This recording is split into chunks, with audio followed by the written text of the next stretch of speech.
that bridge between two cultures. Take Mohammed Zamzami, for example. As John Yeager and photographer Scott Hobson found out, Mohammed is a student at Eastern Washington University, but he's also that bridge between our culture and one that's halfway across the world. If you worry less, you live longer.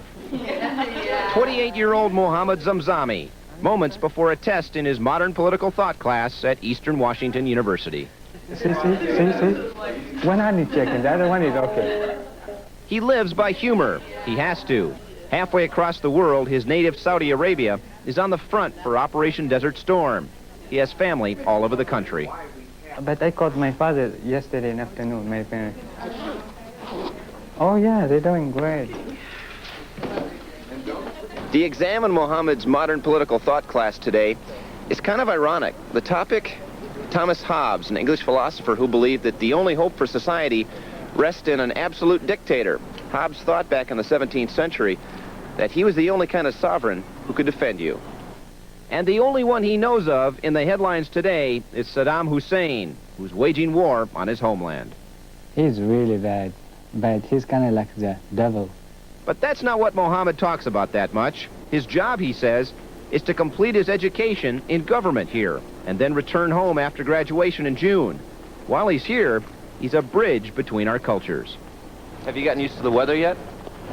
Oh yeah, as a matter of fact, I love snow. At his apartment, he can show you pictures of Saudi Arabia and his hometown, Jeddah. Really, not what we would think. In Saudi Arabia, we'd always think that it was a desert, but then again, that's just a misconception, isn't it? Right.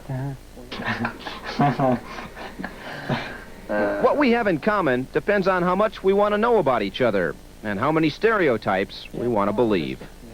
They said, do you still have camels? Something like that. Yeah, I told them, yeah, we still have camels. Now we have automatic camels. No shift anymore. Yeah, right.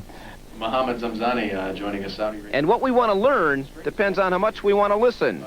At a noon-hour interview on KXOI News Radio 920, he tells people here a little bit of what it's like back home. And as a matter of fact, I called my parents yesterday. I'm going to call them today, and they told me everywhere, everything is kind of safe. You'd think with all this on his mind, he'd be worried. But no.